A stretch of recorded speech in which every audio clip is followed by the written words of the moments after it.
Hey, what's up? Mr. Bill here. Unfortunately, I have to announce that I am cancelling some shows due to the coronavirus. Updates for this will be on my social media. Apologies if you bought tickets to any of the shows. Hit up your local promoters and whatnot for refund policies. And hopefully I can get back to doing shows shortly. But in the meantime, hopefully I can keep doing podcasts. And if you want to know about what I'm doing, just check my social media. There's a bunch of information there. I'll still be working on releases for Belegal Beats and Belegal Sounds, among other things. So yeah, just keep up to date with me on Instagram or Facebook or whatever your favorite social media platform is. Thanks and enjoy the podcast.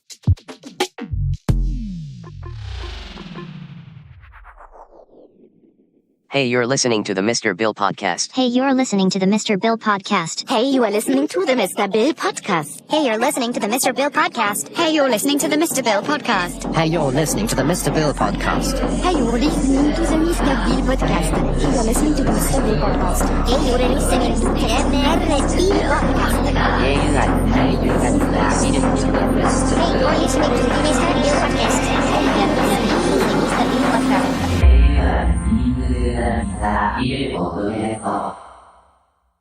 All right, I'm going to introduce this. Cool, man. Thanks for coming on the podcast. I should introduce you so people know who you are and like what you do and stuff like that. So you're Brandon Thompson. We went through like the hardest shit together, and I'd like to talk at length about that because I don't think quite often on this podcast I'll talk about how touring is like tough. And then the comments often will be like, hey, you get to tour, man. Like, you get to do the coolest thing whilst I work in a bakery.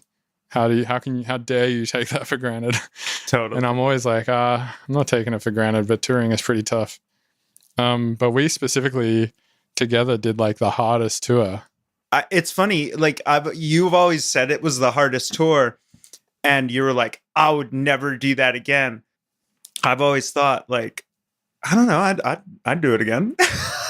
like for real. Like, because after that tour was done, even though like there was lots of things that I would have liked to have changed, there was lots of things that just, God, you can go back and like edit every project forever in your mind. But like that tour was, when I was done with that period of time, I felt like I did something. Mm-hmm. And that's it. Like, what else is there to life? Like, what else is there? Like a sense of accomplishment. And that's, I don't know.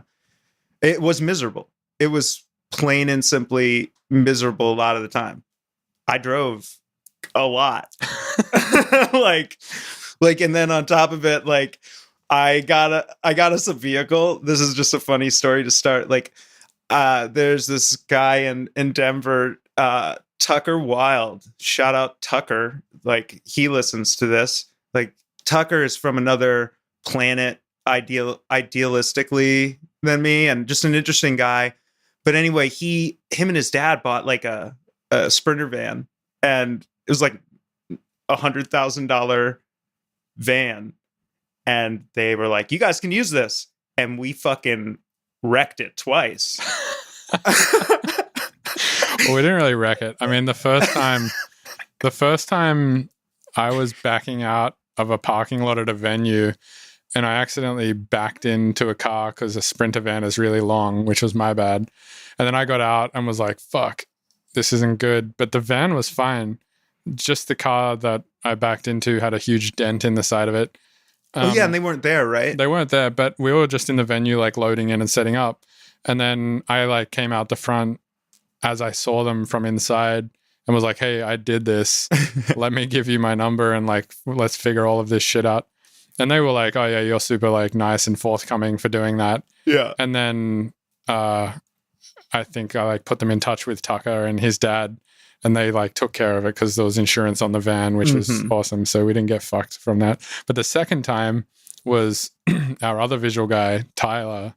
He was driving the van, and he just like turned on an angle that was too Dude, I can small. explain it. Okay, Yeah. so like Sprinter vans are like hella long. Like if you have a hella long wheelbase and you turn, like the middle of your vehicle will end up where you don't expect it to be. Like if you turn a car, it just turns. If you turn a big long van, like the I don't even know what the word is, but like your pivot point ends up in a weird spot. Your van's fulcrum. Yeah, your van's fulcrum. He tried to like turn into a gas station, and you know those little metal bars that keep you from hitting the gas pump? They're called bollards. Oh, whoa. Dude, I love words like that. Yep. They worked. They totally worked. They stopped us from hitting the petrol pump and also put a hole in the side of the van. Dude, I love words like that. Like, what was the name of this? A bollard. Oh, like it reminds me of stanchions. It's kind of like a stanchion, but one that stops your van's fulcrum from hitting the fucking petrol bowser, dude. Nobody knows what a stanchion is. Yeah, so it's like one of those little, basically kind of like those velvet ropes that stop you from going into clubs you're not supposed to go into. Yeah, movie theater things. Yeah, little movie theater line things. Yeah. A big deal in the music industry. Yeah, good for like barriering off your visual area. Totally. So that's the other thing is you're primarily, I would explain you to people as a visual artist, like you're an animator.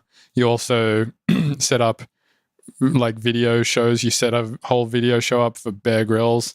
Yeah. You set up a whole video show for my tour in 2016 when I had Hutch playing drums and we had that kind of like city backdrop with crazy animations and stuff, which you also then came on the road and set up every night. Yeah. And that was like the second tour that I did for you. Like the first one, I just made content and we put Jordan on. Right. Yeah. So Jordan being Pickles Visuals, whose father's Madonna. His father is basically Madonna.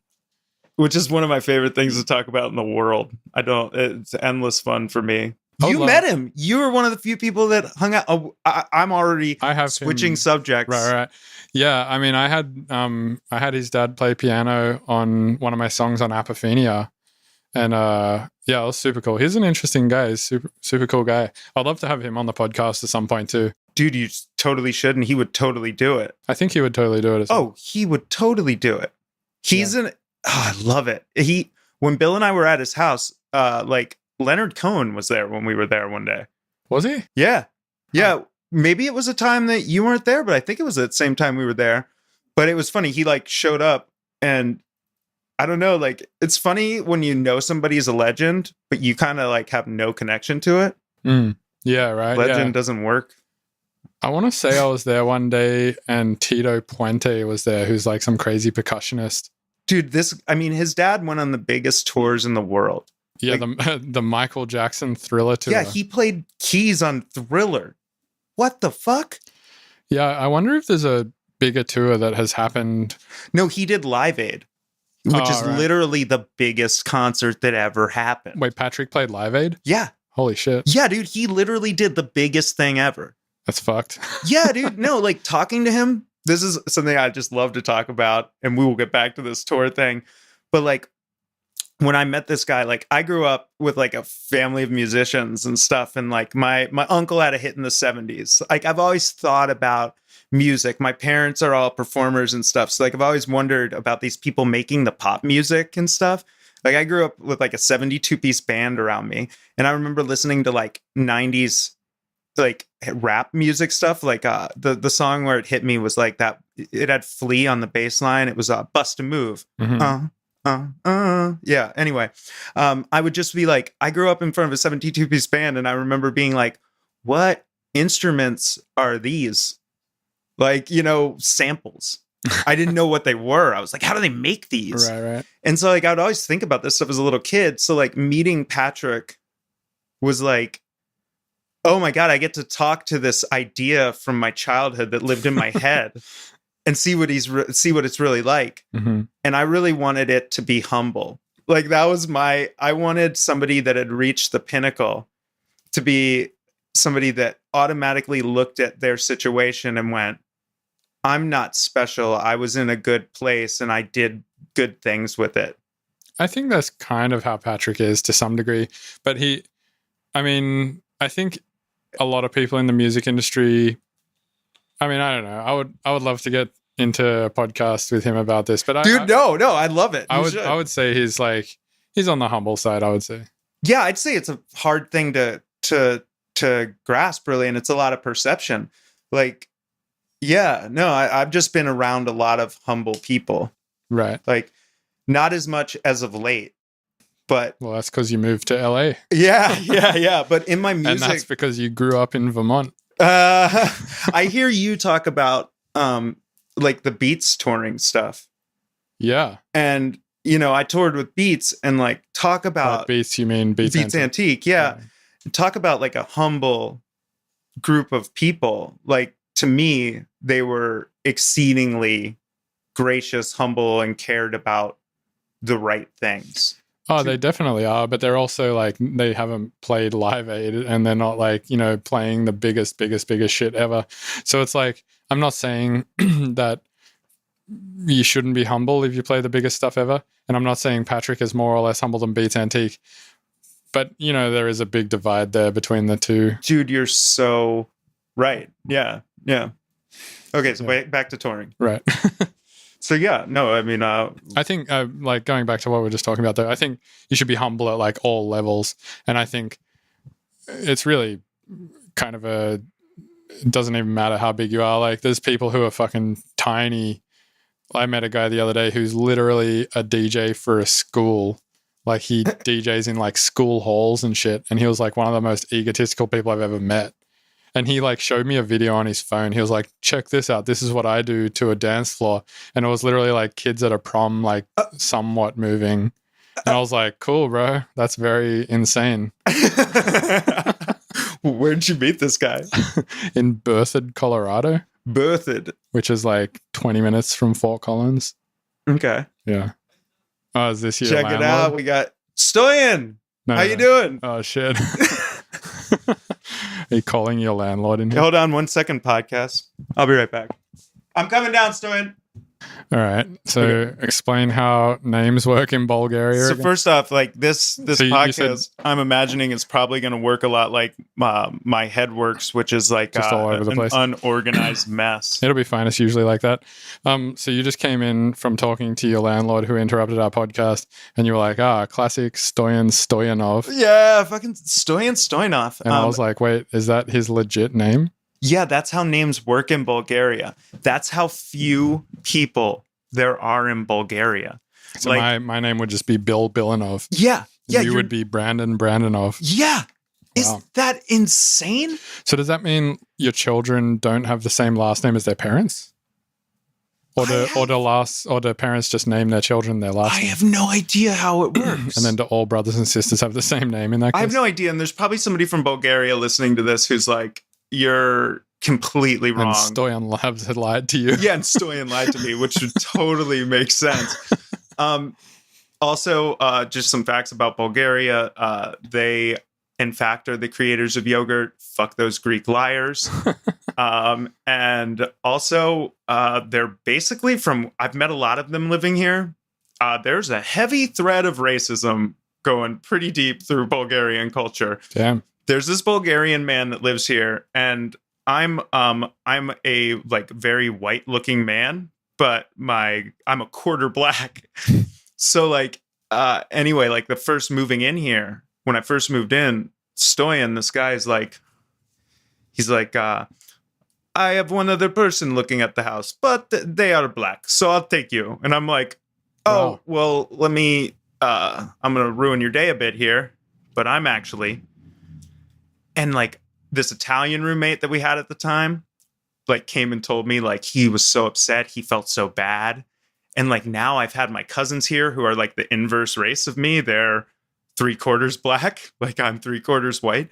And it's so funny, like him, this Bulgarian man and his Asian wife, his Thai wife, they like cook my little cousin special treats in the morning and brought them to us. And like, we're very nice. It's weird. Racism is an interesting thing. It's funny how we like institute against it. I think about like, oh, are we going to shut? Like, am I going to call the authorities on Stoyan? Because what he did to me is like fucked up. He's like, I won't have black tenants. Like it's legit. It's legit fucked up. Like deeply problematic. Right. But at the same time, he's nice to. But damn, he makes some good morning Oh treats. yeah, and he's like changing. You know, he listens to me, like he talks to me. Dude, see, that's fucking awesome. So I have a Discord server, right? Yeah, And in my Discord server, I used to just moderate everybody. yeah, And I was like, it'll sort itself out. And I kind of like the idea of it just everyone having power and all this sort of shit. But I had to unmod a shitload of people because a lot of people were getting kicked for just conversations. okay. But here's the thing, right? Is like somebody like Stoyan, someone who's clearly racist. Yeah, I mean, you've started a dialogue with him about it, basically, it seems like, in some form or another. Yeah. Like, No, and now totally. he seems to be learning from it and seems to be appreciating, like, he's like, oh, cool. People with African-American blood can be fine. yeah, And has learned that. And now it's like starting to change and stuff like that, you know? And this is why I had to unmoderate people in my Discord server, was for this reason. It's because, like, when you just shut people off from the thing that they're afraid of or the thing that they don't understand, it's like they can never really learn from it. But I've had this conversation with a few people, and I guess if you scale the problem up to like Twitter, like, Mhm. what do? Do you shut neo-Nazis out of Twitter, or you let the conversation happen and then... Yeah, I think there's a lot of like, you know, the sunlight is the best disinfectant idea I've always liked. You know, like you talk about shit and the problems come out. And yeah, I think people need to talk. Like, yeah, I deeply agree with that. Like that's important shit. That's what I think too. But a lot of people think, and especially like a lot of like the left-leaning people in my Yeah. Discord server, they're kind of like, no, you can't give them a platform. You have to shut them out. I mean, I don't want to get too far into this because of my opinions on it. I don't think are necessarily correct. Yeah. I mean, this is just my opinion. And I know that it's like, there's going to be a bunch of people probably listening to this being like, well, your opinion's wrong. And that. Yeah. But no, it's funny like how people get turned into monsters. Before I met you, there was a thing between you and Freddie's old roommate. Oh, so I was like from Australia, and in Australia culturally it's fine to say some words. One of those words is cunt, and the other one I can't even say anymore, and I don't even want to say it. Yeah. But the other one was the F word, which Fuck. refers to a gay man. Oh, And morally wrong. Wait, that's not enough. No, I'm just kidding. Damn it, Brandon. No, like the FGT word, Yeah. which I don't want to say. It makes me feel bad to say it now. Oh, really? It does, yeah. That's interesting. Yeah, I mean, and in Australia at the time, no one had ever pulled me up on it, and everyone said it, and therefore, from the place that I was at, that was a fine word to say. But then I was like, at Freddie's house, and something happened, and I was like, oh, what an FGT, and his roommate was like, oh, like the whole room kind of went quiet, and this was in 2014, and I was like, oh, what just happened? And they're like, oh, he's gay. And I was like, yeah, okay, cool. Like, so what? Yeah. And they like basically had to explain to me like, oh, you can't say that word because it makes people who are gay feel super oppressed. And I was like, okay, yeah, that's fine. I won't say it around you, I guess. And then I think I still said it for like another year or two. And then I got it out of my vocabulary because I kept having that conversation with people who would get offended by it. And I'm never trying to offend anybody. Like, I'm always just trying to express myself. And like, even the word cunt, you know, Yeah. most Americans understand that that's a word that Australian people use. And they're like, oh, so you use that word, huh? And I'm like, no, I don't. And the reason why is because it offends some people. I don't want to offend anybody. And also, I don't really feel like I need it to express myself. I can express myself in other ways. And also, I got sick of having the same conversation over and over again. That's a valid reason. That's the most valid reason to me out of all of them. Well, I mean, They're all valid reasons. Yeah, I'm just saying from my point of view. yeah, that was a big reason. But I don't know, for a while, like I'm pretty openly bisexual at this point. Yeah. And for a while I was saying it, and then when someone would be like, you can't say that because it offends gay people, my defense to it would be like, well, I'm bisexual, so it's fine. But then obviously, like, I got sick of having that conversation too. Dude, that's a funny one though. That's a funny one. I remember hearing it and I didn't know you yet. And I remember immediately thinking like, oh, he's into electronic, because I knew you through Alicia. Like I knew you were into electronic. I was like, he's probably a gamer. Right. Yeah. And I yeah. think that's like gaming culture. That literally was also it. Like I was much more into gaming. Well, I'm not really into gaming at all anymore, but yeah, I was into. Oh, that's cool. You're not into gaming anymore? Not really. I mean, I went through that huge phase where I watched. Here's where I got back into gaming. I watched that documentary called An Indie Game or an Indie whatever about like Super Meat Boy and Braid and Pet Fez. Okay. And I was like, oh, fuck, gaming's so sick. How did I forget about this? Because I was into games like when I was younger and then didn't for like my whole teenage years. And then I got into like those three platformers that they were talking about on the documentary. And then I got into Minecraft and played that for a few years. And then I got into Counter-Strike and played that for a few years. And it was really in the Counter-Strike years that I started picking up on some pretty bad language. And that was where like the gamer shit came from. Yeah. Oh, like the game, like Gamergate and all that stuff. No, I don't know. Oh, okay. I don't know any of this stuff. That's Gamergate.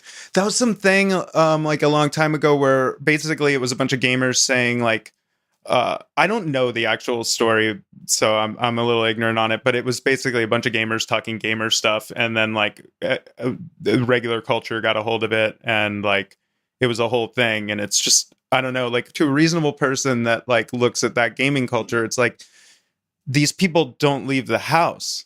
Like they're not confronted with reality on a day-to-day basis. They're talking to people of like the same ilk for the most part, who've all like accepted that this is like a price to be involved in this culture or just came about in this culture and never had to change anything. So it's really sort of just like a bunch of these like odd people in society who are just trying to impress other odd people in society on the internet. Yeah. By trying to like shock them by saying worse shit. If I were a more gracious person, I would want to like omit the word odd. But I think there's like a spectrum of gamer, right? Like there's you know, maybe gamers who also go to the gym and like they're pretty societable and stuff like that. And then there is like, you know, these kids who just, you know, go from basically school to their bedroom, play games all night, to school to their bedroom, play games all night, and literally like where they're doing that gaming outside of school, and their friends at school are probably also gamers, you know, similar type of people, exactly. And then they just like all I think are getting into this like group mentality of like this vacuum thought process type shit where they're just becoming fucking horrible people and dropping M-bombs constantly and shit. Well, yeah, but that's the thing. Like that's the funny thing. Like they're not becoming horrible people. They're saying these like these words that we've all deemed horrible. Mm-hmm. But like at the end of the day, like that's kind of the problem with the whole thing is like, look, language is super limited, but it's all we got. And like you can't ascribe an intent that you feel to somebody else just like across the board. You know, and I think that's like a big problem of it. And it was funny, I was listening to you earlier talk about the word that you had trouble saying or didn't have trouble saying, decided not to say. Right. And it felt very funny to me because I spend one day a week on Kill Tony. And they just like flaunt whatever word. Oh, yeah. Yeah. So well, let's speak about that a bit. So you moved to LA, and within like a few weeks of moving here, you somehow became an intern on the Kill Tony podcast.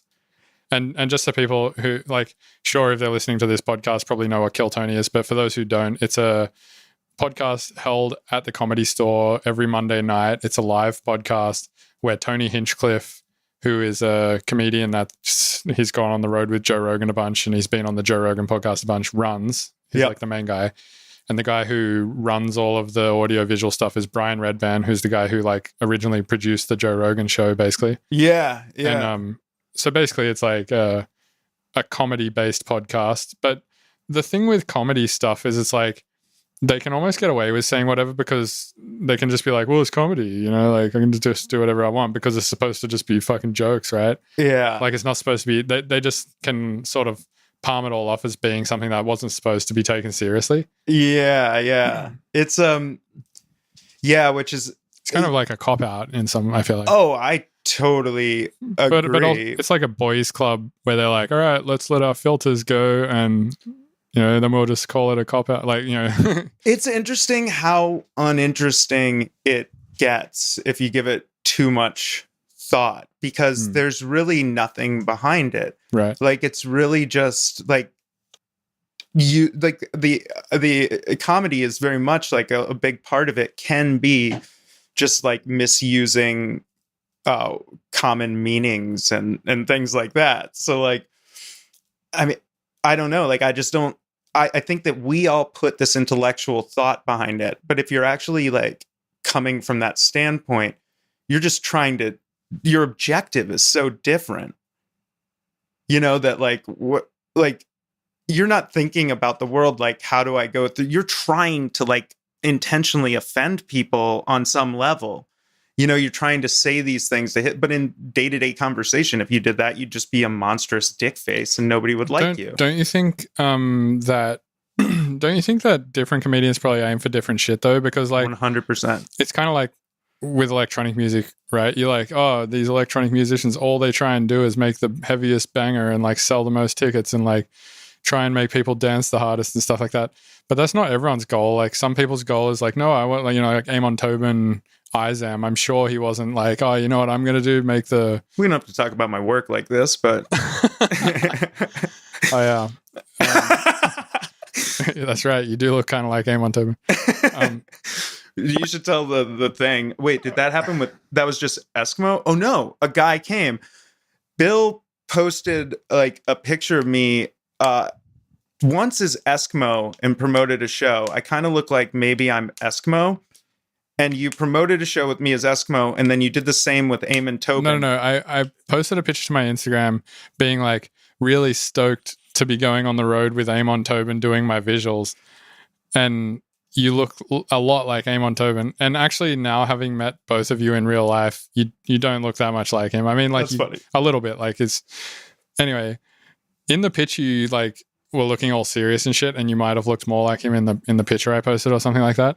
But anyway, yeah, it was like somebody came up at the show and like we were both standing there, but instead of talking to me, they like came up to you and were like, holy shit, I can't believe like you're doing... Yeah, they were like, you've changed my life. Like they opened up to me like this, and I'd forgotten that you did this.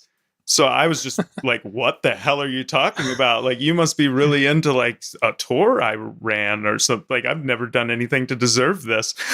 And like, then it hit me like, oh, you think I'm Amon Tobin. And then what immediately became funny to me was like, because we were in the middle of this shitty tour to get back to where we started, right? Like, and like, we're like fucking busting our ass.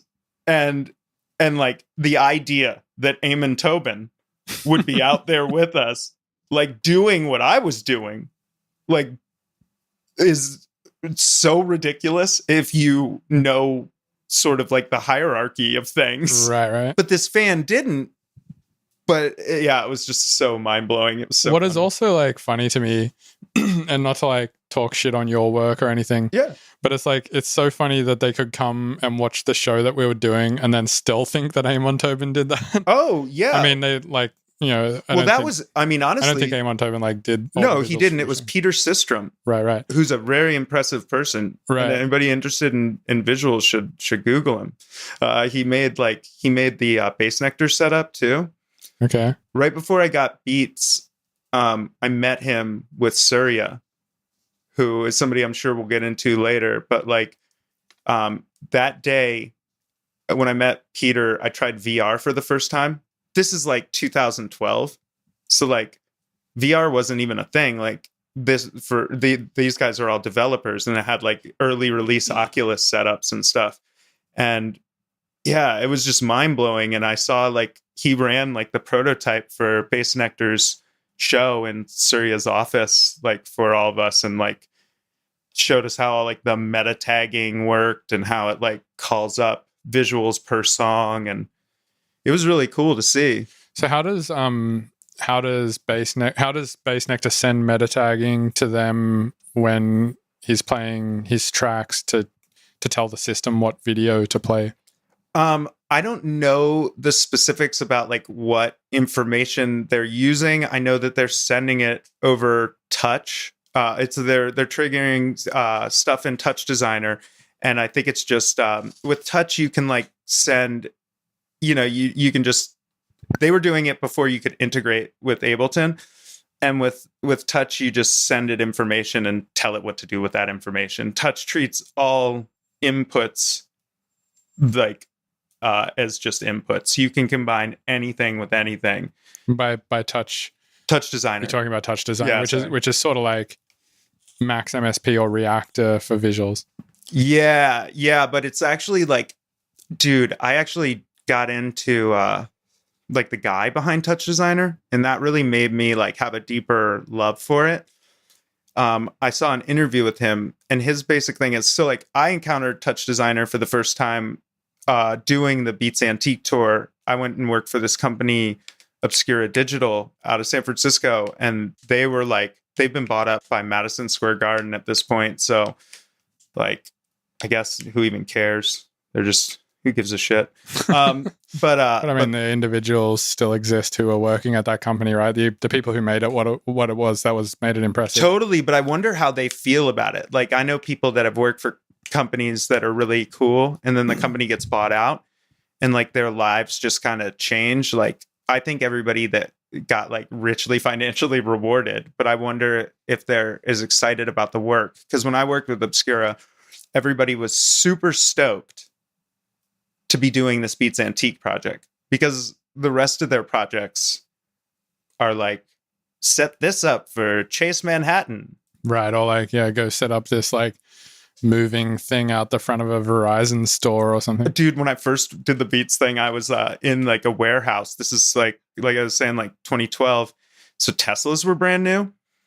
And dude, every day I'd have to move this Tesla. Like nobody could even drive a Tesla back then. Like they weren't even around.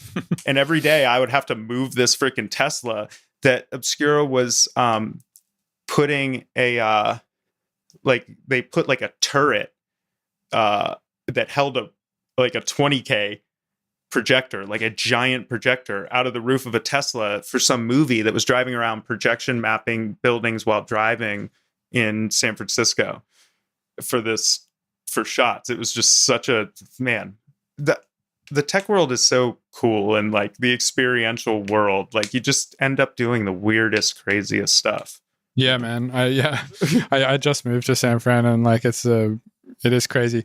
What's really crazy there is it's kind of like when you come to LA, you talk to whoever, right? And everyone's like, oh yeah, I'm an aspiring comedian or aspiring actor or an aspiring producer. Have you got any cocaine? And like, it's like, or I'm like, trying to work on this thing that has to do with being here for Netflix or something like that.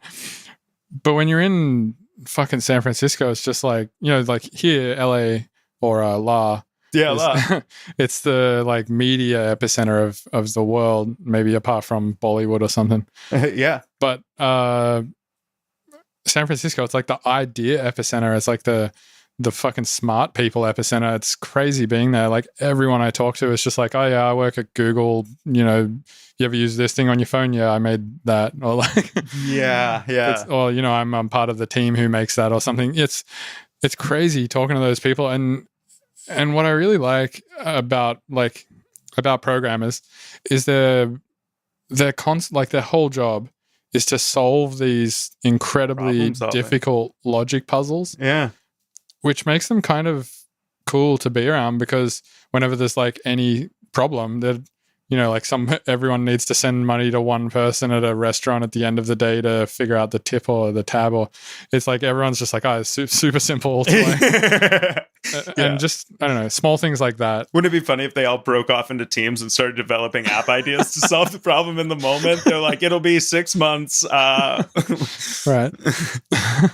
Like, they're getting investment on solving the tip deal. Like angel investors are involved. I mean, I guarantee you this is how Venmo started. Totally. Yeah. So anyway, I don't know. Yeah. Oh, dude, wait. I liked when you moved there and told me kind of what you're saying right now, when you were describing to me like how people are in San Francisco and meeting them, and I was just really happy that you had moved there, because like when you moved to America, you stayed with me and Alicia in Denver. Yeah. So, I mean, well, that wasn't when I moved. That was the year before I moved there, and I was just there on a tour or whatever. Okay, yeah. But I did send a box of stuff to your house when I was right. moving. But when I moved to America at first, I had a house. Yeah. Yeah, but Denver's cool. Denver's really cool if you're an electronic musician and you're trying to play a lot of shows and you're trying to work with a lot of niche bass music producers, I guess. Like that's what makes Denver cool. Denver killed my dog. No. How did Denver kill your dog? No, I had like a negative experience with Denver that I think will always affect me negatively about Denver. I had a dog for 10 and a half years Dupper. Yeah, Dupper, man. We lived dude, when he passed away, like I remember, like I never take pictures of anything. And so many people sent me pictures because like my dog had lived a life. Like he used to go on 2-month trips without me with a friend to go hike in Montana every year. Like when people sent pictures of him, I got like hundreds of pictures of him. And somebody commented like when I posted pictures, like, holy shit, your dog's been more places than my dad. And I was like, fuck yeah. It's okay that he died now. Because he beat your dad. That's all that matters. That's all that matters. My dog is better than your dad. Yeah, yep. And I was like, you've been a good person, Brandon. And you're like, was better than my dad. Yeah. Oh, but Denver, the reason that... Yeah, why did you... Yeah, so like I was like walking one day, my dog outside, and Denver's like real weird about dogs without leashes. And my dog just walked by my side. He like totally just understood how to work with reality. I rode with him off a leash in Portland all the time. Like I would ride a bike and he would run alongside of me. It was crazy. It was sick. We had like a cool symbiotic relationship. One day I ended up getting like $400 in fines and chased by an animal control guy in Denver. And then I argued with him. So he called the police on me in my front yard, which was hilarious. So now there's just like cops. I just moved into a house. Like my neighbors are showing up. They don't even know me yet. So I'm just like, I've already lost this war. Like they're showing up. There's like cops in the front yard. And as they're walking into their house, I'm just like, yeah, sorry, I was hitting my wife. Like it was just like a downhill, like kind of, it was funny. Like they were chill neighbors. They got that I was kidding. But yeah, I don't know. It soured me on Denver because I didn't feel like I could like enjoy myself in this activity that was like super important to me, which was just like chilling with my homie, going on walks. And then like, I'm such a drama queen, but like it was important to me, you know? And like, it just really fucking soured me on the town. Like, I was just like, the great outdoors. You'll be arrested if you take an animal with you. Like, right. It's ridiculous. And then like there were other things. I lived in Portland before Denver, and I just thought it had like a lot more personality. I kind of felt like about Denver, like it's a lot of people that are like, holy shit, this place is way cooler than Kansas. Kind of, yeah. I mean, to some degree. I think I don't know.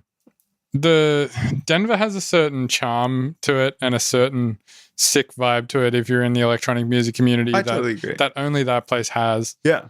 And I mean, I don't know, if that's important to you, which it was to me for a while. Yeah. And still to some degree is, then it's great.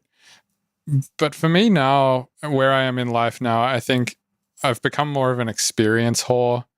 And Denver's not great if you want to experience a lot of things other than... I've long been an experience whore. And maybe that was a lot of it for me. And being like right in a city like San Francisco or La. Yeah. Or maybe Portland as well. Portland less, but... Yeah. But you know, like these big fucking metropolises with shitloads of stuff going on and like really like a swath of crazy, smart or whatever to people. Me, it's about culture. To me, it's about culture. And like, that's the thing. Like Portland's got culture in spades. It might be there might be a lot of things you could say about that culture and talk about like problematic issues of its history or whatever. But like, it's there. Like when I went back to Portland, my first day back in Portland, when I was moving out to LA, I went to Portland to see if I wanted to live there again. And man, like I showed up, and in my first day, I saw a guy in his car sitting solo, playing a pan flute. Nice, dude. What? And then me and this girl went out. Guy really knows how to croon. Dude, what? Like, who does that? And he was like not even interested in the world around him. Like, this was for him. He was in his car playing the pan flute for him. All right. It's beautiful. Then me and this girl went out to this bar, and we met up beforehand. We look into this restaurant. I was living on Mississippi, which is like a cool little street in Portland, and like right next to my house at Mississippi Pizza, there's this guy, like there's a dude sitting in a bathtub, facing away from me because I'm looking into this place, and he's sitting in a bathtub, holding a little, I can't even think of the instrument name. Oh, a ukulele. Okay. And he's like rowing the bathtub with the ukulele. And then there are 30 people in front of him with ukuleles playing the ukulele. And it's just like, what is happening in this building? And me and this girl go out to this bar down the street. And when we come back, we park in the same place. And now the bar is emptying of like a bunch of drag queens. So my assumption is that there is some sort of like siren song that you can play on the ukulele and everybody transforms into drag queens. But like, that's Portland, man. Like it's so weird. And then like the next day was Wednesday, and then Wednesdays in Portland, like thousands of people just ride their bikes through the streets all night with sound systems and crazy lights. It's like every Wednesday. Yeah. Holy shit. Yeah. What? Like Portland's weird. Portland sounds like Burning Man or something like that. No, it is. It's so funny. They're so preaching to the choir. Like every stop sign is like, stop the war, stop Trump. It's like, you're making a difference, Portland. Like, yeah, it's like, this is like, everyone here understands these. Yeah, nobody here is arguing with you. Like when Trump won the first time, they literally like shut down the interstate that runs through Portland. Like people just filled it and stopped traffic. Wow. Yeah, I wonder what would happen if you literally just took everybody out of Portland and just dumped them in LA. Do you think LA would just swallow them and just it wouldn't even make a difference because of how populated LA is and how crazy LA is? Dude, well, they'd all just be returning home. Well, let's say you made it so they couldn't. Everybody in Portland just like that. Bam, Portland is, well, excuse me, the population of Portland is now just in LA. Yeah, no, I mean, well, first off, I think a lot of the population of Portland now, since I've been there, like I moved there pre-TV show. Mm-hmm. There was no Portlandia when I went there. Do you think that changed it? Oh, hell yeah. I remember when Portlandia came out, that was like, it was like, holy shit, like the dream of the 90s thing. Like, oh, they hit the nail on the head. Like, that's what that shit is. Like, it's like Generation X's like imagination of a perfect world. Right. And yeah, I don't know. It's just it's a funny place. I don't know. It's a lost track, but nice. Let's talk about Kill Tony. Yeah. What's it like working at the Comedy Store every Monday? It's crazy that like you moved here basically to pursue comedy. It seemed like, yeah. Because at the time you're like sort of writing a bit of comedy, and everyone was like, "You're pretty funny. You should be a comedian." And then like next minute you just moved to LA to do that, and then bam, you have a job at the Comedy Store like a week later. Somehow the Comedy Store thing is mind blowing. Still, yeah. Like, I'm there every week. There's like this special spot in the back that like you need to have your name on the wall to even go to. You know what's kind of crazy? And sorry to cut you off. Yeah, but like, no, go for it. One thing that's kind of crazy is I was thinking like, I always think this is like, it's cool how comedians have just found their natural platform, which is podcasting, because they're all fucking professional talkers basically. Yeah.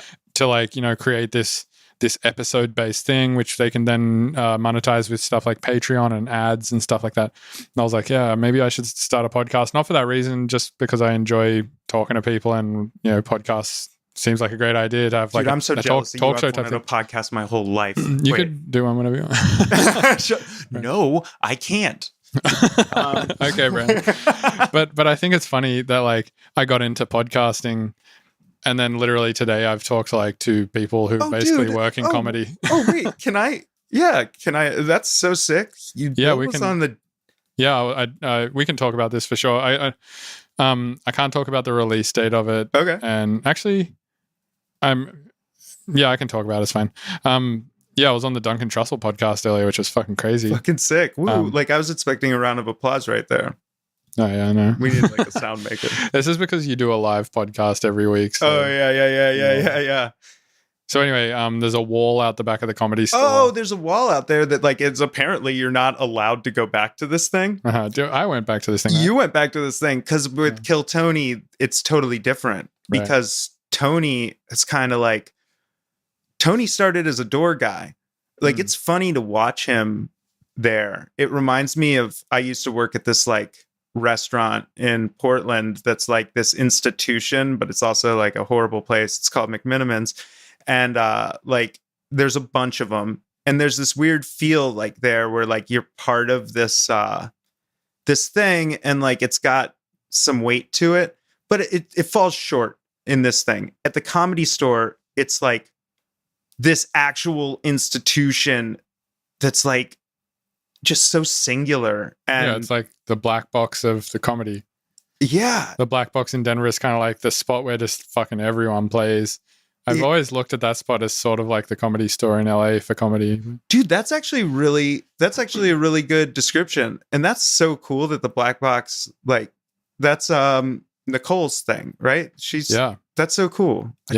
I love that. She's like the Mitzi, is it? Yeah, Nicole's like the Mitzi. The Mitzi of electronic music. Yeah. Man, I thought it was really funny when I went to kill Tony with you, and then we chatted with Tony for a little bit. He seems really cool, but what I noticed is like he told us this story that I was like completely engaged in and was like, oh, this is a cool story, and I can't believe like, you know, he's telling me a story. Like I didn't even expect to meet Tony, and I really like his stuff and whatnot. Then I thought about it later and I was like, that's kind of a fucking shitty story. I mean, like he told it really well and I was super engaged, but literally the story was I was driving through the Midwest.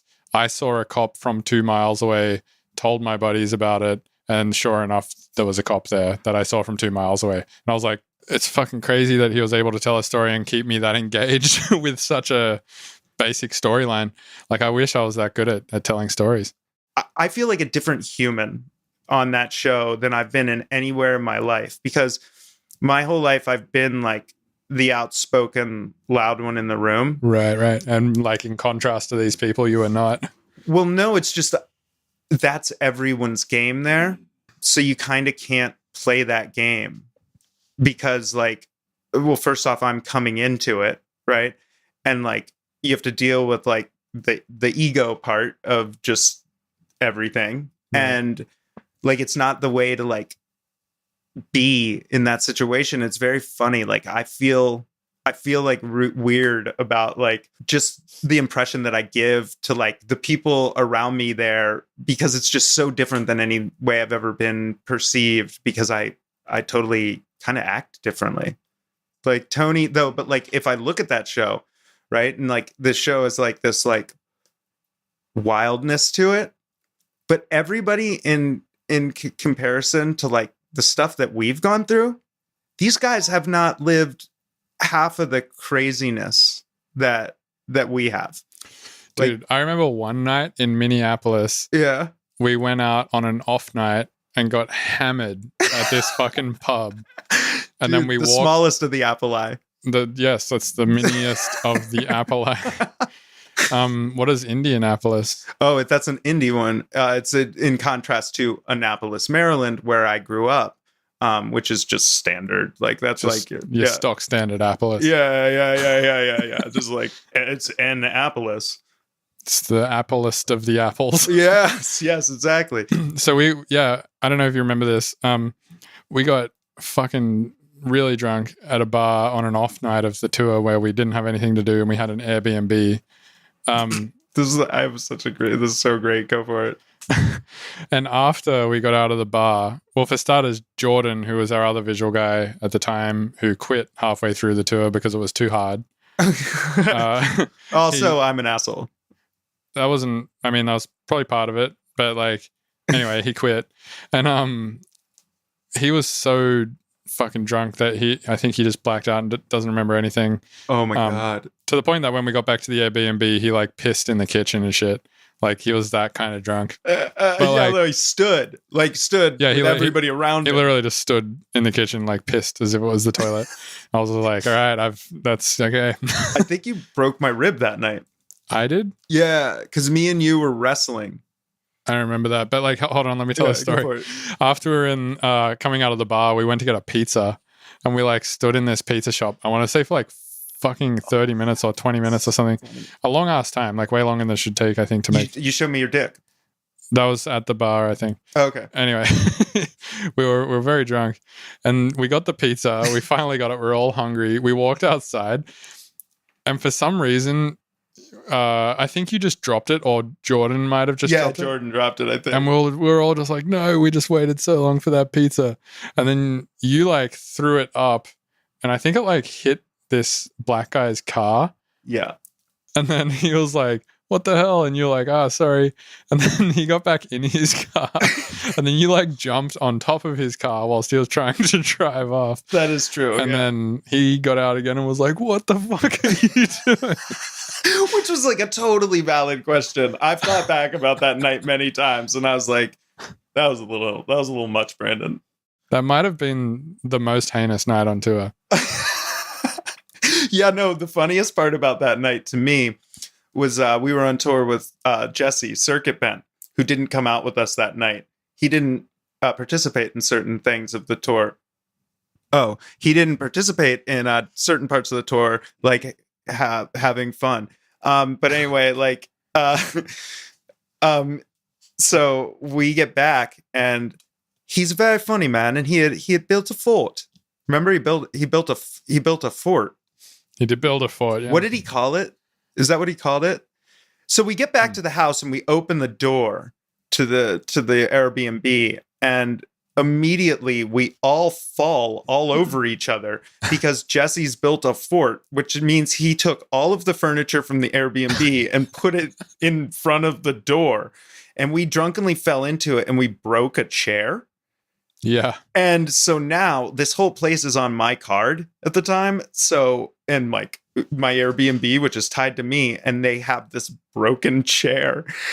And we're traveling with like a projection map set made of wood. So we had like woodworking tools and glue with us. And we put the chair back together in their kitchen. And like fully clamped it and shit. Clamped it and put it back together. And I always wanted like to get a call from them where they were like, what did you do to our chair? And you're just like, what? And they're like, yeah, there's wood glue on it. And we're like, yeah, I don't know, dude. I was traveling. It's not like I travel with woodworking tools. That would have been a perfect excuse. It would have been like, oh, yeah. Yeah, no, you're off scot-free. And we'd be like, haha. But we never got caught. And telling that story, I always feel like very funny. Like if somebody's, because it's clearly a dickhead thing to do. Right. Dude, the craziest, that was one crazy night on tour. The other night that might have been the craziest night on tour was when we played in Calgary. And then we finished up at the show at like 2 a.m., got everything packed back into the van by like probably 4 a.m. It was like a 2-hour pack down sort of job. And then we were like, fuck, we have a show in Winnipeg where sound check is at 5 p.m. So we need to be set up, ready to sound check at 5 p.m. And the setup is also like 2 hours. So we're like, we need to be at Winnipeg at fucking 3 p.m. And we were in Calgary leaving at 4 a.m.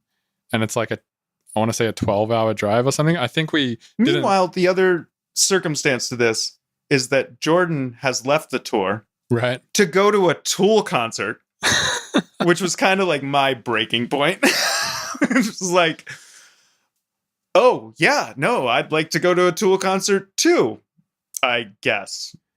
Who leaves a tour for a Tool concert? This was my thing at the time. Right. And yeah, so like there was, I had to set up the show and then I had to drive all the way to Winnipeg and then set up the show. Yeah, which is, I think, before I cut you off, where you were headed. I mean, yeah, and then we had to do a whole other show on like not a lot of sleep. I got a bit of sleep in the van whilst you basically drove the whole way, which is insane, and you pretty much didn't sleep for like 2 days. Yep. So to anyone who wants to talk about touring being easy, Oh, yeah, no, touring isn't easy at all. It's like, yeah, that's the thing. Like, I kind of feel like I'm a little bit like a glut for punishment. Like, I like having a really hard task that you have to like. Dude, you fight. I think are like on another fucking level. Like at that point, I would have just been like, we're canceling Winnipeg. I would not have like stayed up the whole other day, drove a whole another thing, set up the whole shit again. Like I would have just. Well, Bill, I did it for the money. Oh yeah, you mean the like $3,500 you got paid at the end of 60 days of that, which I split with people, right? Because I like wanted to have people have fun. Like it's Right. legit. Like I don't make smart decisions regarding money at all in this world. Right. To a destructive degree. Yeah, that was crazy. No, that was crazy. Like afterwards, I remember Alicia being like, "Did you even break even?" And I'm just like, "I don't know." Yeah, maybe. Probably not. I mean, yeah, I didn't break even on that tour either. At the end of it, I like did all the accounting, and I was like, "Fuck, I'm actually like negative $5,000." We did. We put over 20,000 miles on that Sprinter van. Yeah, we did over 20,000 miles in 50 days. We did 35 shows. I drove at least 18,000 of those miles. I don't know about 18,000, but definitely you did a lot of driving. Yeah. I didn't do as much as I probably could have. And look, if we're going to be in the car, I don't care. I might as well be driving. Right. Like I'm not going to do something else. And you were doing something really sick on the tour, to be honest. You know, you were doing that That's Nicolas true. Cage. I was like, yeah, scoring a Nicolas Cage movie at the same time as doing this insane tour. The funniest Nicolas Cage thing. Oh, Surya the other day. He Right. has a bad movie club. Hold on. Whilst Sorry. we're on Yeah, Nicolas go on. Cage, I actually was talking to my housemate the other day. He's a really lovely guy named Michael who put on that Coalesce event. Coalesce with Tipper headlined it. Yeah. He like put that event on. Nice. So he's a promoter. Anyway, I was hanging out with him, and just in conversation, I was like, oh yeah, I scored a Nicolas Cage movie. He was just like, wait, fucking what? I love Nicolas Cage. And we sat down and watched it together. And I just realized like how incoherently told that story is. Like after not watching it for so long, and like obviously when I was working on it, I know the storyline back to front because like, I have to write the shit for it. So I was like never really thinking about that, but like watching it again with fresh eyes after not watching it for like a long ass time, and then also having him next to me being like completely unaware of what the storyline's going to be because he's A, never heard of this movie, and B, I never explained anything to him at all.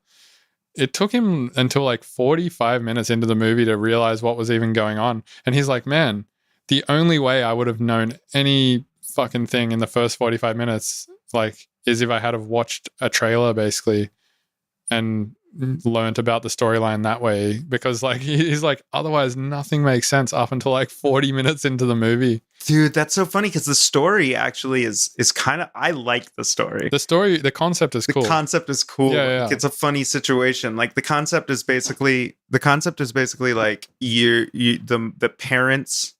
There's like an epidemic sweeping the nation where parents, for some reason, wake up one day and just want to kill their children.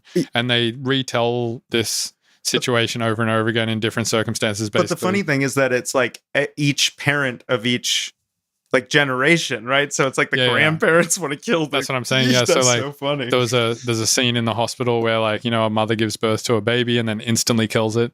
And then there's another scene where like parents are waiting out the front of the school for their children and then instantly like attack their children as soon as they get out of school. And then there's one where like Nicolas Cage and Selma Blair are trying to kill their kids, and then they hear the doorbell ring and they're like, oh, that's right, we invited our parents over for dinner tonight, and it's Nicolas Cage's parents, and then they answer the door and his dad stabs him in the guts. So there's like, a bunch of generational jokery going on there and stuff like that. Jokery. Yeah. Nothing like a stab in the guts to really nail that humor home. To really show your son. Dude, so Surya was watching that with his bad movie club recently, and he was watching Mum and Dad? Yeah, he was watching it. They do this like once a week, and the whole time he's watching it, he doesn't know what the movie is at all. He's like, holy fuck, this movie is weird, but the music is sick. Oh, nice. He was digging it. He was like, what? The whole movie, he said he was thinking about it. Like, what is this? Nice. And then at the end, your name pops up and he's like, oh, of course. That's so cool. And he asked me, he's like, how did he get that? And I was like, tutorials. Yeah. And Surya is one of the, I met this dude through tutorials. Yeah, it's great. Like, tutorials, man. Yeah, they're Who great. knew? Yeah. So, yeah, I guess for people listening who don't really know how this came about, to me, this is my understanding of how it happened. Brian Taylor, the director, he was like, I want to sort of John Carpenter this film and do all the music myself, you know, because that's how John Carpenter did it with like The Thing and shit. He just had a bunch of Moogs laying around and would just fuck around with them and just, you know, twiddle knobs and shit. He wasn't really, you know, a musician or a producer or anything like that. He was a film director. But I guess he just twiddled around and like kind of knew what he wanted out of synths to make it work, like just little pulse type things like dun dun dun dun, and he would just like do it himself. So Brian Taylor was like, oh, I could do that for my own movie. And then he started like looking into how to do it, and you know, he already knew about Ableton, but then would like he was like, I guess, watching tutorials, and then was just like, fuck it, I'll just get this guy to do it. Oh, but interesting. he'd already heard of my stuff before. Yeah. Actually through the Circuit Bent remix of Bloss, which is a track that me and Freddie Todd made. Okay. He like had already heard that track in the past, I guess. So I thought it was his kid. Like, I thought he had a kid. I think he does have a child as well who's into producing as well. So, I mean, I don't know. I'm sure it was like a bunch of factors. But yeah. Anyway, that's, I think, how he was reminded of me again, perhaps, was tutorials. But yeah, it's crazy to just like get that email one day and just be like, oh, wow, there's an offer on the table here to do a Nicolas Cage movie. That's interesting to wake up to. Yeah. Yeah. Yeah, no, that's that kind of thing. I like those random things. Like that for me, that's like a good year of happiness right there. Like a cool project to work on? I just live life for the story of it. Yeah. And that's beautiful right there. Like anything that's just like bizarre. But yeah, the crazy thing is that it got offered to me like right before we went on this huge fucking tour. Yeah. And I was like, shit, I mean, I can't turn down a Nicolas Cage movie score. Like, you'd be an idiot to turn that down. And I was like, and I can't cancel 35 shows. So I was like, fuck, I just have to do both of these together. You got some IDs? Yeah, I had some more Ds, LCDXs, and then just in the back of the tour van on my laptop, just cranking away. Dude, I think it's such a cool thing to have done on that tour. Right. Like, I mean, that only adds to, and yeah, you're right. It was like a really hard, really sort of unfulfilling tour compared to like, you know, previous to that, I'd just been on mostly bus tours and done like smaller stuff with Guapale in like sprinter bands, but like bus tours are sick, man. Yeah. I did actually some small bus runs with Beats and Antique as well. It's so fucking sick, man. Dude, like, do you sleep well on a bus? Yes. Oh my God, I've never slept better in my life. It's like being in the womb. I know. There's like this low rumble hum and you're constantly moving. You didn't have Adrian as a driver, but I was like in love with our driver, still am. I love this man. He's one of the best humans in the world. And Adrian, I would just wake up, we'd hit a rumble strip, and I'd be like, pop up and just go, Adrian's got us. Just go back to sleep. Sweet, sweet Adrian. Put your thumb in your mouth. Dude, and I love bus tours because I wake up really early, just automatically all the time. Mm-hmm. And bus drivers are just constantly driving alone. Right. So I just like go and kick it up front. It's the best situation for me because like my whole life, I've like, dude, like always I've been the best friend of like somebody's mom if I was like friends with them because like I'd go stay at their teenage son's house with their teenage son who sleeps till like 11 o'clock. Right. And here it is 7 and I'm like, doo-doo-doo, I'm awake. And you ever wake up early and fuck someone's mom? Dude, man, if I ever did. It's a weird question. No, it never happened. But if I did, Nancy Roy. Oh man, I hope Nancy Roy listens to this podcast. Oh, she knows. She knows. Mark, I'm sorry. You did it to yourself. She's a beautiful woman. So actually, the one thing that stopped me maybe from sleeping a little bit well on the bus was that David Satori was sleeping on the bunk above me. Oh, that's interesting. Yeah, and he's like a big dude, right? And I'm a big dude. And I was like, fuck, there's a lot of like, the way the rails are set up and shit, there's a lot of weight on this side. Yeah. And I was always paranoid about it. And I'd be like, fuck, David, I feel like you're just going to like fall on top of me. And every night before we'd go to bed, he'd like lean over and like look down into my bunk and he'd be like, I'm going to come down and kill you. Because David's hilarious. He's so fucking funny.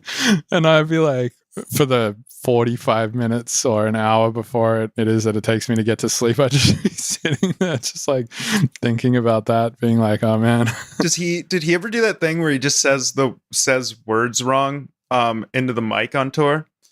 Like, he did this thing for the longest time with beats. He's one of the most amazing people at like just like taking a crowd's energy and playing with it. Right. Like, dude, when we did Decadence and I can't even say the word right. Was it in Colorado? Yeah. That's like a huge New Yeah, Year's huge. thing. We went on right before Bass Nectar. Wow. And it was funny because Alicia had a show opening for Bass Nectar the next day, and she was like having trouble with her flights, and she called me, and I'm just always like, I had done work with Bass Nectar with that crew before, but I was so excited to like have a reason to go up and talk to them about a weird request. Like, I had to walk up to like Bass Nectar's tour manager and be like, hey, Alicia's not going to make it to the show tomorrow because her flight got canceled, but she can fly back here. Could she fly with you guys to the show? And they were like, yeah. So Alicia just like hopped on the private jet with Bass Nectar and rode to, and I was just super excited. I was just super excited to get somebody I knew on a private jet. Right. That's fun for me. Like, that's the best. And yeah. And they were actually like, they knew each other from like back in the day and had like a good talk and hung out and stuff. Yeah. Nice. Where are we? We're about a bit over an hour in. Are we really? Yeah, we're like 70 minutes in. Dude. Well, it's time to end this thing. We could end it. No way, dude. I say you just did 2 hours with Duncan Trussell. Yeah, we could do 2. Yeah. Yeah, I think we could do 2. What could we talk about? We could just keep referring back to tour stuff. 'Cause that's pretty fun. Yeah, no, I mean, we could go for, God, I can talk for hours about anything. You could talk about Snakes. what you're doing. Snakes? No, that's just something I've been saying for years when I don't know what to say. Snake penis. Where does it end and where does it begin? I think that's a riddle. I was watching The Waterboy the other day. Yeah. And there's that scene where they're eating the snake. Mm-hmm. And who's the actor in it? Not Adam Sandler, the coach. I don't know. I haven't seen that movie since I was like a kid. Yeah. Well, he's like, oh, what part of the snake am I eating? And then Adam Sandler's mom is like, well, basically a snake don't have parts. But if you were to be eating any part, I'd say you're eating his knee. I was like, what? Dude, fucking Adam Sandler movies. What do you like Adam Sandler movies? I mean, not in particular, but I don't have anything against them. I don't really like watch movies that much. Dude, I think that movies are dumb now. Like, Okay. like I think like you want a series. Like, what's the point of a movie? It's like you could just make 10 movies in a row. That's a lot more work, and the story has to be way fucking better to do that. Well, but also, who maybe doesn't want to do that? Yeah, maybe the long format like allows you to tell a better story too. A lot more stories. Right, but in some cases, when I'm watching a long series, it sometimes feels to me like I'm just watching a longer movie, and it's like they could have condensed this shit down and like saved me a bit of time. Totally. I mean, just from a creative standpoint, I can't imagine being like, no, I'd rather limit the breadth of my work to a hard hour and a half that then needs to be viewed in a theater. Like, dude, I went to a movie theater last year for the first time in like a decade. Dude, I go all the time. Really? Yeah, going to the theaters is something I got into whilst doing that Nick Cage movie, sort of. Ah. Because I was like, I want to go and like experience more theater shit and like listen to soundtracks and all that stuff. But then I discovered that they sell beer at the theater. And I was like, are you kidding me? Like, I can go and watch a movie and drink beer there instead of the pub. This is way fucking better. Yeah. And they also like serve food and shit. I was like, fuck, this is so much cooler than doing this in a bar. I mean, honestly, I don't know. I love drinking in a bar too, because then you can be social. And honestly, drinking and being social is like the funnest shit. It really is. I'm going to go down to the pub, drink, and get in a conversation with a random person. I can't like allow myself to do it because I enjoy it so much. It's like the best. I love talking to strangers and like, give me some alcohol, and this is going to go on for a long time. And like, I just get stuck in like that mode. And I bartended for years. I ruined bars and I ruined drinking for myself. Had a lot of fun ruining it, but yeah, that's the point that I'm at with that stuff. Yeah. Yeah, you were saying earlier today you like don't have issues with alcohol anymore. Oh, Jesus, no. Like that was a big part of when I first moved to Denver. Because in Portland, I like drank all the time. Right. Because just like bartending and stuff. And then like, yeah, when I moved to Denver, it was just like, let's remove this from your life. You're not a bartender. Because you like kind of get stuck in it. You know, if that's just your job, it's like the only thing you get as a reward is alcohol. Right. Yeah, of course. Yeah, I've kind of tried to kick alcohol a lot as well, because there was a period of time from probably like late 2015 to probably like, I don't know, mid 2017, where I was drinking like basically every single day. Yeah. And then I started doing these like alcohol fasts where I was like, all right, I'm not going to drink for, the month of October, and I'm not going to drink the first 3 months of the year, and I'm not going to drink for like the month of July and stuff like this. And I started building in these like fasted periods where I wasn't drinking.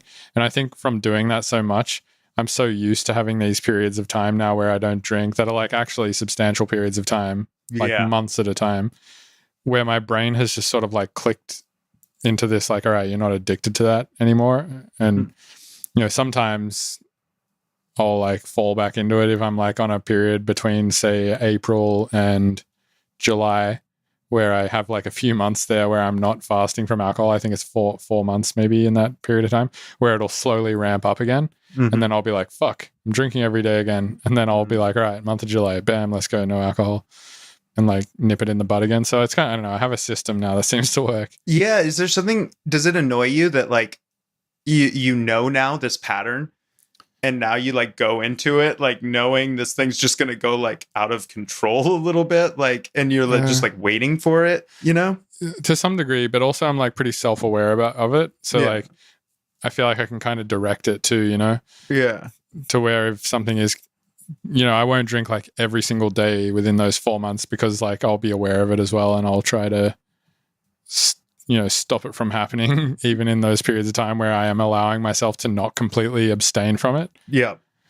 Yeah. I don't even think about alcohol if I'm on my own. Jesus, like that's the last thing that'll cross my mind. It's like, I'm always trying to do something productive. And for me, but what if you're hyper productive like I am? Then that's not a problem, alcohol right? puts me to sleep when I like start looking at a computer screen. But if you're hyper productive to the sense where you're like, well, I just finished like a giant amount of work, which I'm pretty much always finishing like a lot of work. So I guess I always feel validated in drinking when I'm allowing myself to, because I'm like, well, it's fine. I just did X, Y, Z. Yeah, but like then what is the work, right? Like what is the, like it's like, well, I did X, like now I can do this thing. And it's like, yeah, but like, what if X could have been greater? Right. Yeah. And like, how much is this affecting like overall output? And how much are you maybe just being like, I'm going to call X done so I can drink? Yes, exactly. I've for sure done that. Yeah. I've 100% been like, this track's finished, I'm going to go get beer, when I know for sure the fucking track's not finished. Yeah. I've done that a few times. Yeah. It's interesting, like the podcast format. It's funny, like we had been talking for, like over an hour at least before this thing started. Yeah. And it's funny because like there'll be like lulls in this conversation where it's like, I'm like, where do we go next? Yet if we were just talking and kicking it, like that lull in conversation would lead into like, I don't know, an activity or something. Right. And then like the subject matter comes like more naturally. Like naturally from doing the activity. Yeah. Yeah, it's kind of interesting forcing yourself to just have a conversation with somebody for a few hours, like an engaged conversation where you're both not like taking those minute periods of time to look at your phone or something and like, oh dude, what the hell? That shit's crazy. Like dealing with people's like phone addiction. Dude, yeah, some people are real bad at it. I try to be like, if I'm hanging out with someone like you who I find pretty engaging, or I'm hanging out with my girlfriend, or I'm hanging out with like, my housemate who I also really enjoy his company. I try to be pretty aware of it and try to not do it because I know how it makes me feel on the receiving end of it. Totally. It's like if you're like trying to have a conversation with somebody and hang out with somebody and they just like pulling their phone out and looking at it, it seems like, oh, you just don't really care. Dude, Tony is maddening. Right. Like I have a tactic for dealing with it.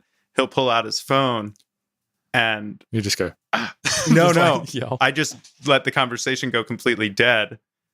I noticed you did that before when I pulled out my phone. Yeah. You just stopped talking completely. Yeah, because I'm like, oh, well, like if they're on their phone, they can do their phone thing now. Right. Like that's how I feel. I'm like, I thought maybe you were just being polite. Well, no, it is. I mean, I guess in the end, it is kind of being polite, but it's also just like, I don't want to like expend the energy to like have this conversation and like have them not like taking it in because they're distracted. To then just have to like say it again. Yeah, to say it again or whatever. Like it's, Right. Dude, I like when I've been listening to your podcast recently, I like how, oh man, I love how you had Ulasite on, right? And you start Ulasile. I don't even know his name. I only know him as a human. Cooper, yeah. Yeah, I've met him. I hung out with him twice because of Bill, and I've never even heard his music, and I like him as a person. Like, I think he's hilarious. He's an interesting guy. Me and him had a moment the other night when you came to kill Tony. Right. Yeah. Yeah. Me and him were kicking it like that night for a while and just had a blast. Like it was a lot of fun. Do you know what happened with I got stuck at this bar with like my credit card. Oh yeah. I remember that. That was just after, after we were at the Comedy Store, we went into a bar and then he was like, you've got to get on this mechanical bull. Yep. And I was like, all right, sure. I'll get on the mechanical bull. And then the lady who was running it clearly didn't want to be running it because she was like, it's late and we already shut the mechanical bull down. Yeah. And Cooper, for some reason, like wouldn't let it go and was like, no, you've got to go on the mechanical bull. He has to go on it. And she was like, all right, fine. I'll fucking fire up the mechanical bull. Then she did it. And then just as I was about to get on it, she's like, you're going to break your neck. And like, looked at me real serious. Like, I'm just going to run this shit as hard as I possibly can sort of thing. And I was like, I'm not down for that shit. And then I got off and then Cooper was like trying to push me to go on it. I was like, I'm going to leave. And then I didn't even realize that part of the dynamic. I thought you were actually scared of the bull. No, I was at the point that she said like, I'm like, when she looked at me, the lady who was running it looked at me really seriously and was like, you're going to break your neck.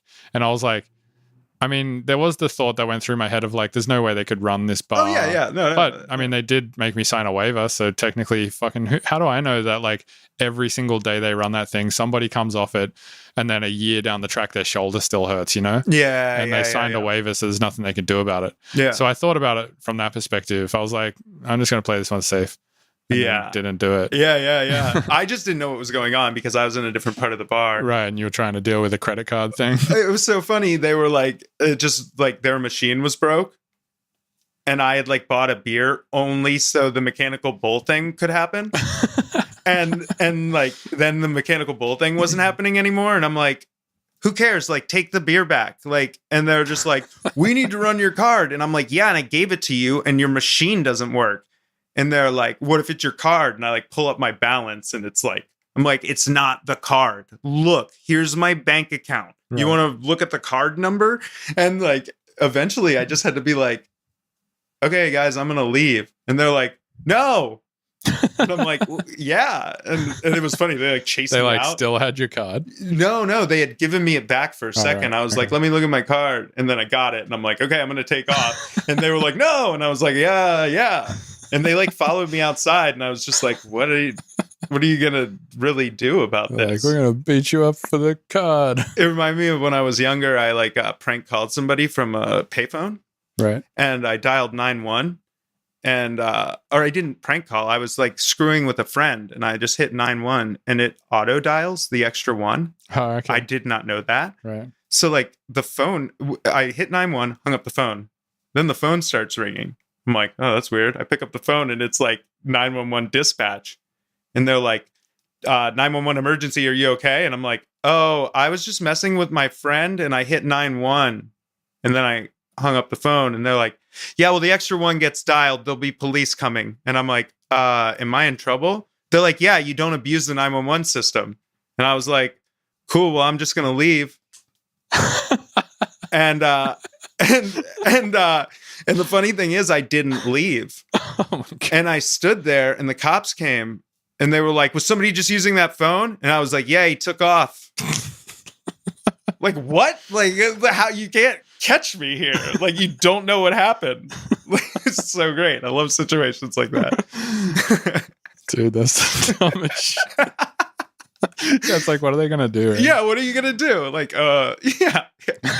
I like rules like that where you just like see to the end of it. The whole, like, the no. whole thing just like hinges on you being honest and like allowing yourself to get in trouble, basically. Yeah, I'm not gonna do it.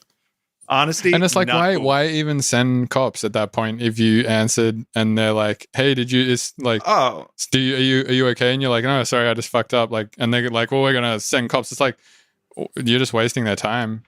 it's crazy. Yeah, like the way that this stuff works in this country is crazy, right? Like if you get this, somebody told me this recently, like they got an ambulance. They had a real life emergency. And in the ambulance ride, they were like, do you want the sirens on? And they were like, what? Like, yeah. And they were like, it's $500. To turn the sirens on? Yeah. Just for some lights and some sounds? Insane.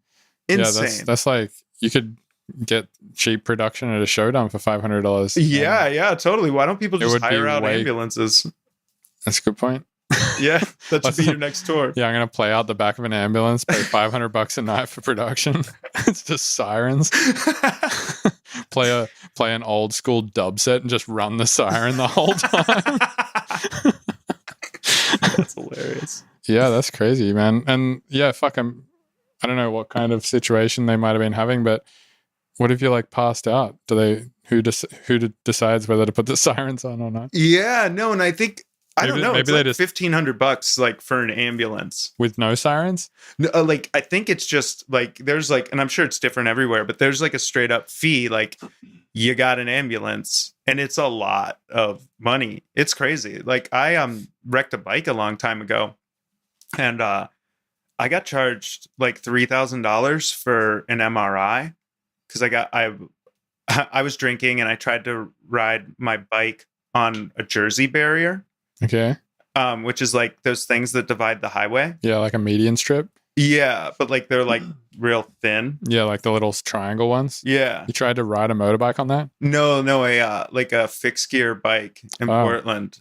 And so like the front of it, I'd been thinking about it for years, and the front of it fell off. And when it did, because of the way fixed gears work, like my back wheel was still on and the back wheel is like powered. So like by your foot. So like when the front wheel fell off, my foot like kept turning me into the ground. I like with a lot of force smashed my head on the ground. Ugh. Like from that high up. Jesus. And like you can see it right here. Yeah, Is it that side? I think. When I get tired, you can see it more. I It's have like a scar. yeah, and then like when my mustache grows in, it won't completely grow in because like I just really messed up my face. And I walked to this bar and I was like, is this going to be, I found these girls and I was like, they're outside of this bar. And I was like, I walk out of the shadows. I'm like, is this going to be permanent? And they screamed. Wow. And I was like, oh my God. And then their boyfriends like came over and I was like, guys, like, is this permanent? Like all nervous. And they were like, you need to go to the hospital, dude. And so I started to ride my bike to the hospital. And I was same bike that just fell apart. Yeah. Oh And my God. I was like halfway there and I called my roommate at the time. And Whilst riding a bike that you just... Yeah, and I was like, I'm trying to ride my bike to the hospital, but my eyes keep filling with blood. And he goes, what? Holy shit. And so he came and picked me up and took me to the hospital. There's actually a very funny video of me in the hospital. I was in great spirits. Like, Damn. I had just got my face ripped into shreds, and like I was singing songs to the people that were like injecting like saline solution into my wounds. Like it made me hurt so bad. I like screamed and like I was like, everything. Oh yeah. It's like, that's a song. I just wrote it for you. Yeah. And it was, I don't know. When the worst shit happens to me, I have fun. Right. Like the tour. Back to the tour. That's like literally how I feel about that tour. Like it was trying and rewarding and hella fun at the end. The hardest thing I've ever done was like the first Beats Antique tour. Like I had like a full giant setup. I'd never done anything like it. And I had to like build this thing in like this, dude, like I would just meet like the way it works is like you go to this town and you like get a certain amount of stagehands, but like they're just kids, you know, and they don't know how stuff works. So like they're like, really just there to carry shit in. You get a blank slate every day. And I had to do like a lot of mapping on this tour. So like I would have to like figure out who the kid was that wasn't an idiot to help me at the end. Like it was really fun to try and like I got okay at like going and into these rooms and just meeting these kids and picking out like who was going to be like the actual one I could talk to and get help from. Right. And then get the rest of them to just move stuff. Yeah. So going back to like MRI stuff. Shit. Sorry. Yeah. I actually had to get one of those. It cost me $3,000. I didn't need it. They did it to cover insurance. Right. Yeah. Yeah. I had one last year or getting sued. the year before, I think. Yeah, basically I was like in Denver and then I was supposed to be flying to Hawaii and then to Australia to do a tour. Mm-hmm. What ended up happening is I flew to Hawaii, was there for about 12 hours, and then my housemate at the time flipped her fucking shit and started like threatening to basically destroy my gear and like basically was being pretty, I don't know, it didn't make me feel good. So I was like, housemate, where were you living? In Denver. Okay, got it. And I was with Samantha in Hawaii and we had a roommate at the time. Gotcha. So I flew back from Hawaii to Denver. So I'd just like done this big flight, did this other big flight back to Denver, and then packed all of my house into a storage unit. So that housemate would come back to just a completely empty house, basically. Yeah. And took my name off the lease and everything. I was just like, fuck this. I'm just like getting out of this situation. Because we asked the cops if we could like kick this roommate out. And we couldn't because she was like protected under renters laws in Colorado. And I was like, but I can move out, right? And they were like, you can move out, sure. And I was like, I'm just going to do that. So I flew back from Hawaii, took like 4 days of my time with barely any sleep to pack a whole house of shit down into a storage unit. During which time Tipper actually came and helped me pack some of my house down. Really? Yeah, he like helped me carry my couch and shit out to the truck and stuff. Oh my God. Was there just like squelchy, weird, like farty noises happening the whole time? He bends down to lift something. It's like, yeah. Anyway, so I did that. And then I flew from Colorado back to Sydney. So like in the span of a week, I'd just done all of this stuff, which was like quite stressful. And then I went to a bar, drank like half a beer with my friend and had a seizure. And just from like stress, I think. Oh, whoa. Holy shit. Really? Yeah. Have you ever had that before? Like a few times in my life, yeah. Holy fuck! What is it? And that's why you had the MRI. Yeah. That's my story. The punchline of the story was I got an MRI and it was free because I was in Australia. Oh, yeah. No, sick. That's free Caesar. Woo. Yeah. Why did we even leave the Queen? Don't know. Yeah, the Commonwealths, they got it down, man. Like, I like to talk to people from Canada and just be like, okay, have you ever heard this long lines? Does that mean anything to you? And they're just like, no, what the fuck are you talking about? Like, the long lines when you go to the doctor, they're like, no, like going to the doctor is fine. But in America, there's this like propaganda that's gone on forever. They're like, yeah, what do you want to get free healthcare and have long lines? Like, that is not something you say that to somebody from like saying that to you. Is that something that's haunted your existence? No, I went to the MRI place. I was literally in instantly and out. Like as soon as the MRI was done, it took like the length of the MRI. Basically. Yeah, but what about innovation in medicine? I don't know if there's a lot of that happening in Australia. Who knows? It's ridiculous. Like the reasons for this stuff are crazy here. And it's funny because Bill is not at all like a political person. No. I went through the Trump election. That happened on the tour. That happened on the tour. Yeah. And that was weird. That was weird. It was weird for me because it like bothered me deeply. Dude, you know what the funniest shit is? You didn't care at all. You guys were like... I was just like not invested and I was busy fucking like worrying about this tour thing. So I was totally. Like, I don't know. I've not looked into it. Basically where I was at with it. Yeah. But I remember the night that he got elected, we played in Philadelphia. And after that show, some trans woman was like, want to come do coke off my tits? And I was like, no, I'm okay. But like I distinctly remember that day and like those two things happening. I remember the why Philly... didn't you do the coke off her tits? Because I had a girlfriend who wouldn't have been cool with that at the time. Oh, that's really good of you. And also like, yeah. Also, it was just a weird vibe that day. Coke off tits... It wasn't going to change the fact that Trump was the president. No, not at all. But, oh yeah, you're right. That wasn't Philly. And man, I remember how the room was split up. They had like the bar and then a stanchioned off area where... For Trump supporters? Well, no, for people who were able to drink in the 21 plus area. Yeah. And that area was like a tiny little column at the side of the room next to the bar. And then the whole rest of the venue was for people who like weren't allowed to have beverages and were like 18 plus, I guess. And... literally it was just everyone was down this one side of the room, like in that stanchioned off bar area, and there was like nobody in the rest of the venue. I was like, this is fucking it's so the weird. Worst setup.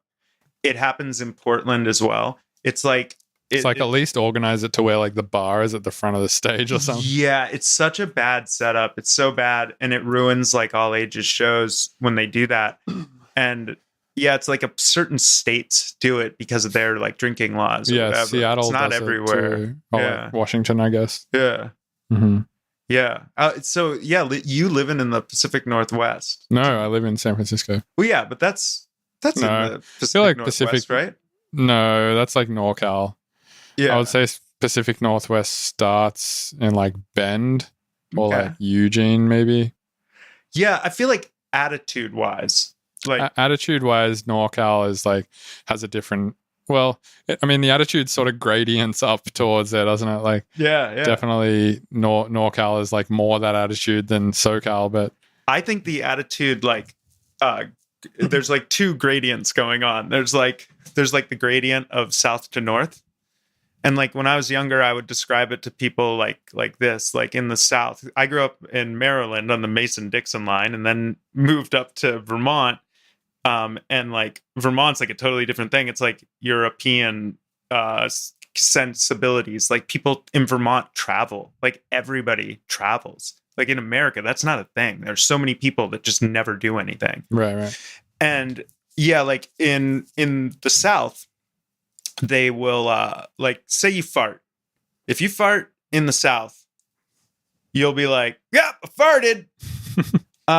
And if you fart in the North, you'll like try to act like it never happened.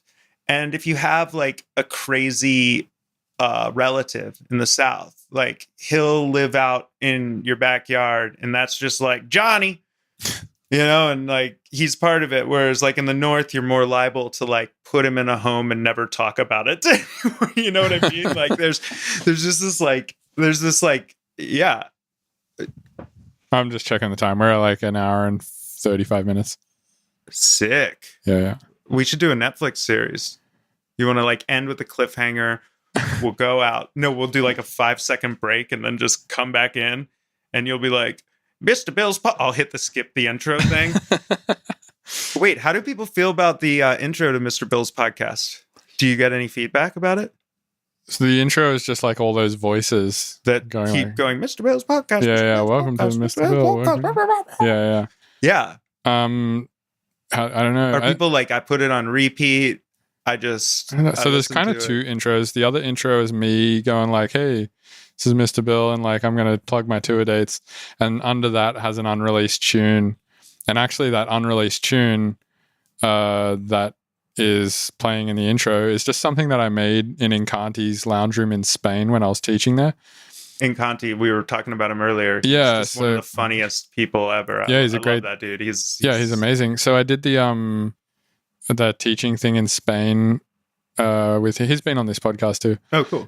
So I did the teaching thing with him in Spain, and we he wasn't really there the whole time I was there, but I wrote the intro song for this podcast on there, and I could just never figure out A, how to finish it, and B, how I would want to release it. But I was just like, oh, it works perfectly for the intro of this podcast. And then Tipper hit me up when he was doing his DJ set recently for New Orleans and was like, hey, do you have like a folder of shit I could like listen to maybe have some content for this DJ set I'm putting together? And the one he picked to play in his set from my folder was the intro one to this podcast, which was just a random thing that I made on M Audio speakers in a completely tiled room. It's like, you would think Tipper would, only play the most highly produced, like... that's a funny thing that I think about a lot. And when I think it'd be a cool thing to ask you about, because like, I felt like this whole time, like, I've listened to this podcast a bunch, and it's usually, very production centric. Mm-hmm. And like, I feel bad. I'm like, oh, these like producers, like want to hear you talk about that kind of thing. And like, I don't think that's the case. I mean, I definitely think people are interested in hearing about like the other side of things because, I have my medium for playing music to people. It's shows. I have my medium for showing people how I write music. That's YouTube tutorials, basically. Yeah. And this is like everything else, it's like all the shit that surrounds my life that isn't those two things. It's such a sick thing to be doing. Like, in all honesty, like, I think this is so cool. But like, it's fun. Thinking about Tipper, right? Thinking about Tipper, like, you've talked to me about just how much you really like love his production, and you think he's like the best, he's definitely one of the best, in my opinion. And then you say he picked this song of yours that wasn't like the craziest, most well-produced song, and I just always wonder with like all facets of artistry, and you're somebody that isn't going to fall into this, you're very like deeply rational, thought out person, but like, like you're so into like his sound, and then he picks this thing that you think doesn't hit this. I wonder what his markers of good are. I think for him it was more vibe. Like, it's definitely just like a sort of weird hip hop vibe that he can scratch over, and I think that's what he was looking for that set.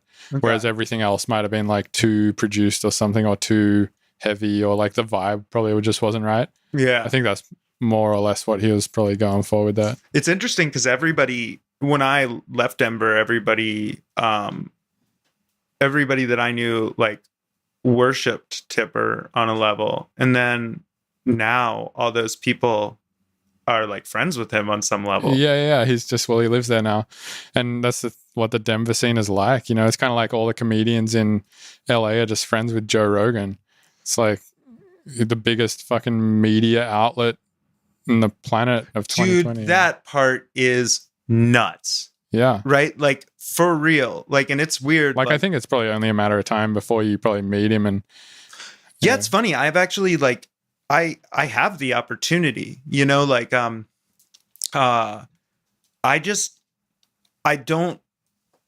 don't know the point of, I don't want to meet somebody for the reason of meeting them, like to meet them, because right, just for the sake of it. Like you want to, I get what you mean. You want to have like the chance to share space with them in like some sort of setting that allows you, that makes sense. And if a conversation stirs, like there's no forced aspect to it, right, or whatever. I just would feel weird if it was like, hello, like, and I don't want to, and from what I know, he doesn't, he just very much wants people to treat him like a regular person, like, for sure. Yeah. And David, he also probably to some degree just rocks up to the Comedy Store just to practice material and then like kind of leaves too, doesn't he? Dude, he rocks up to the Comedy Store and every night he throws the guy that parks his car $100. Wow. Yeah. And then gets paid like $25-$50 or something for going on at the store. It's awesome. It's insane. Yeah. It's insane. Like it's really weird how that whole thing works.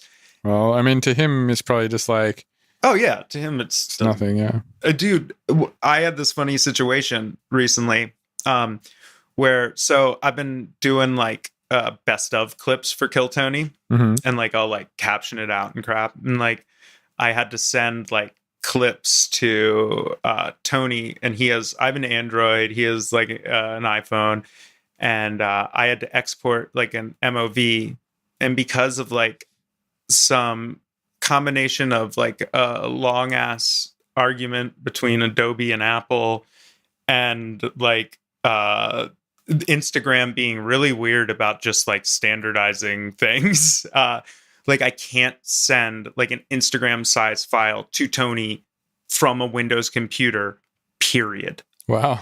Period, without conversion software. Like there's no way to convert it. VLC, the only way would be like I could do it in TouchDesigner, but right now I have like right now I'm just using the like the learning version of Touch, so like it doesn't have full output.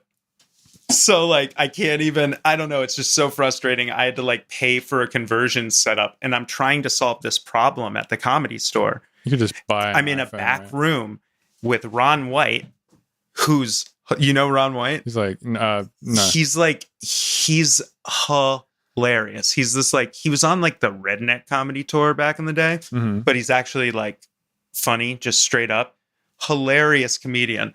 And he's like, we're in this back room at the Comedy Store, and he's telling this story about his ongoing divorce. Like it's hilarious.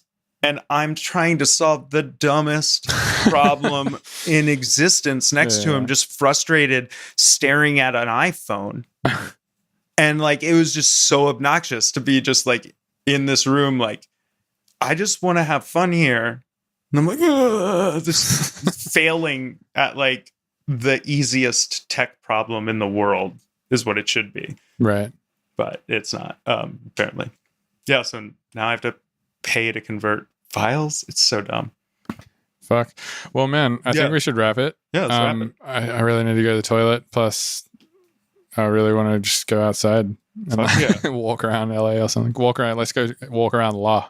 Yeah, go walk around La here in K-Town. Yeah. Cool, man. Well, thanks for coming on. I appreciate it. Thanks for coming on. Wait, that's funny. Thanks for coming to my room. Yeah, no, you're more than welcome. I know it's always funny when I do this because I'm always like, welcome to the Mr. Bill podcast. But 9 times out of 10, I seem to be doing them in other people's studios and shit because like I'm doing them mostly while I travel. Yeah, yeah. Because people in San Francisco don't have time. They're too busy thinking. So. But yeah, cool, man. Thanks. Fuck yeah. Hell yeah, thank you. Thank you for listening to the Mr. Bill podcast. Thank you for listening to the Mr. Bill podcast.